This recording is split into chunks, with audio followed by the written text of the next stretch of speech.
$1 to $1.5 million. That is the staggering lifetime cost of never negotiating your starting salary, according to research from Carnegie Mellon economist Linda Babcock. Welcome to Zak Wealth Files, where we make wealth building simple and actionable. Look, we're diving right into this today because this isn't just some abstract theory. This is quite literally one of the highest return 5-minute conversations you will ever have in your entire life. Skipping it is a massive wealth building mistake. So in this explainer, we're going to break down the real 2026 data on what happens when you do negotiate, and I'm giving you the exact word-for-word scripts you need to pull it off.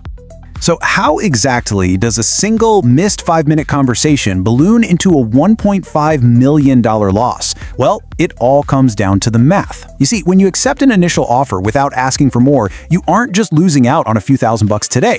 You are permanently lowering the baseline for your entire career. Every single future raise, every promotion, every cost of living adjustment you ever get is going to compound off that original unnegotiated base number. Think of compound interest like a snowball rolling down a hill, right? When your starting snowball is smaller, it collects significantly less snow over a 30 or 40-year career. And honestly, this highlights a massive pain point in the labor market. According to the Pew Research Center, only about 3 in 10 U.S. workers actually ask for higher pay when they're hired. That means 70% of people are just accepting the initial offer and leaving absolute fortunes on the table. And why?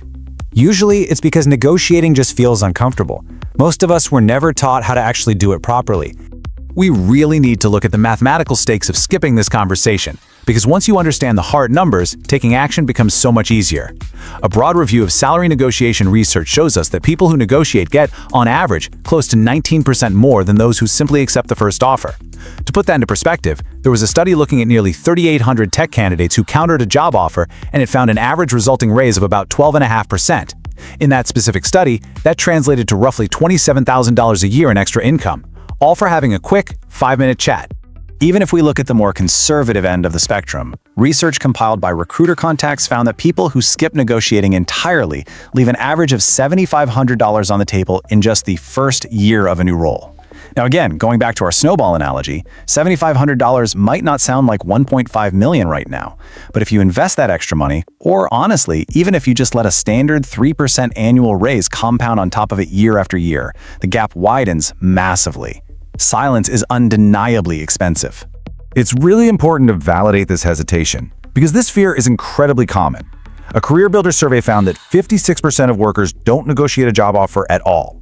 And the most common reasons?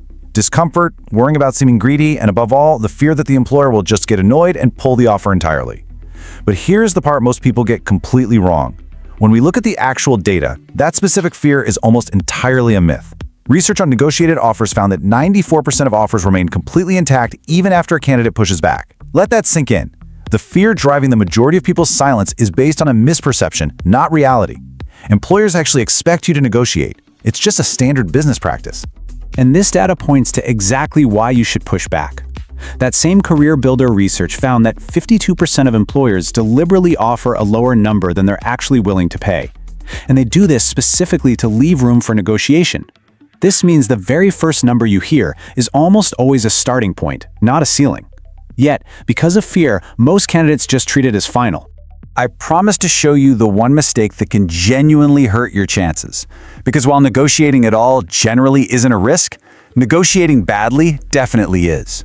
Research on what hiring managers actually consider to be a reasonable counteroffer shows that most are perfectly comfortable with a request in the 10% to 25% range above their initial offer.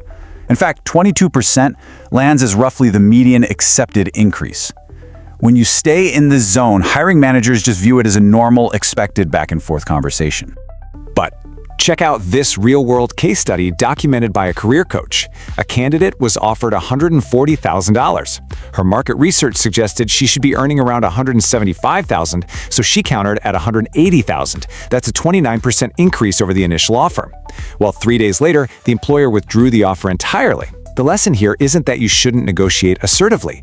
The lesson is that going meaningfully above that expected 10 to 25% range shifts the conversation from a standard negotiation into a feeling of, okay, this candidate is way out of our budget and probably not a realistic fit.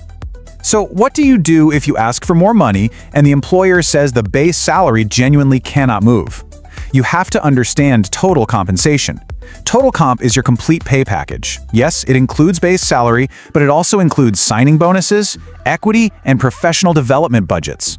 A lot of people treat the base salary as fixed as the end of the conversation. It's not. It's just the end of one specific lever. Let's look at exactly how powerful those other levers are. Consider this real example of a software engineer who was offered $140,000 and told the base salary was strictly locked within a fixed band. Instead of giving up, he just asked about flexibility on other levers. The result? A $15,000 signing bonus, $5,000 in accelerated equity, and $3,000 for professional development. His new total compensation became $163,000. That is a 16% increase, and he literally never even touched the fixed base salary. A 2026 survey by Robert Half found that most professionals actually feel confident about negotiating in theory, but the practical obstacle is just not knowing how to clearly justify the request or what words to use. So, let's fix that right now with scripts you can use today. Here is script 1 for when you receive a new job offer. Instead of accepting right away, you say, "Thank you so much for the offer. I'm genuinely excited about this role. Based on my research into market rates for this position and my specific experience, I was expecting something closer to your research number. Is there flexibility to get closer to that?" Notice how this is deliberately collaborative. It relies on objective market research rather than your personal financial needs, and it invites a discussion rather than issuing an ultimatum. Script 2 is for when the employer tells you the base salary is completely locked. You pivot by saying, "I understand base salary is set within the band for this role. What flexibility do we have on signing bonus, equity, professional development budget, or start date?" This signals that you're a reasonable person who respects their constraints, while immediately opening up perfectly legitimate alternative ways for them to increase your total compensation. And script 3 is for asking for a raise internally. You say, "I'd like to talk about my compensation. Over the past time frame, I've specific concrete accomplishments. Based on that and current market rates for this role, I'd like to discuss adjusting my salary to your research number." Research consistently shows that grounding your request in specific, demonstrable value, like a major project delivered or a key metric improved, is absolutely the strongest foundation for an internal raise. Never base it on just feeling like it's been a while since your last one. Because here on Zak Wealth Files, we know that negotiating a higher paycheck doesn't actually equal true wealth unless you systematically do something with it. And this brings us to the invest first principle. A higher salary number means nothing if it just quietly gets absorbed into slightly higher spending.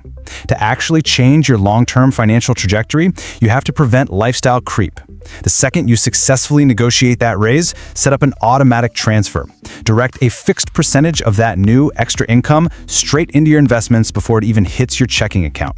This is how you convert a single 5-minute conversation into compounding, generation-changing wealth. So, let's summarize this entire lesson into a concrete 5-step action plan you can use for your next opportunity. Step 1. Do your homework and research your specific market rate using multiple sources, like the Bureau of Labor Statistics. Step 2. Counter within the expected 10% to 25% range using a collaborative script. Step 3. If base pay is locked, explicitly ask about other levers. Step 4. For internal raises, ground the request in concrete accomplishments. And Step 5. Invest that new money immediately. Now, I want to give an honest caveat before we wrap up. Remember that negotiation flexibility genuinely varies by industry, by role, and by local market conditions. Some employers simply have tighter budgets than others. A polite, well-prepared negotiation might still end in a no, and you need to know that a rejection is just a completely normal part of the business process. It is not a sign that you did something wrong, and it certainly doesn't mean you shouldn't try again next time. Here's what you must take away from this explainer. 94% of offers survive a negotiation. Yet 70% of people are too scared to even try. Those who do speak up walk away with meaningfully more money, fueling their wealth-building journey for decades. It is a 5-minute conversation with a multi-million-dollar return. So I'll leave you with this question to think about. Have you ever negotiated a job offer or a raise? And how did it actually go? Let me know in the comments below. If this breakdown gave you a practical framework you can use this week, that's exactly what Zak Wealth Files is all about. Hit subscribe if you want more of these actionable explainers, and I'll see you in the next one.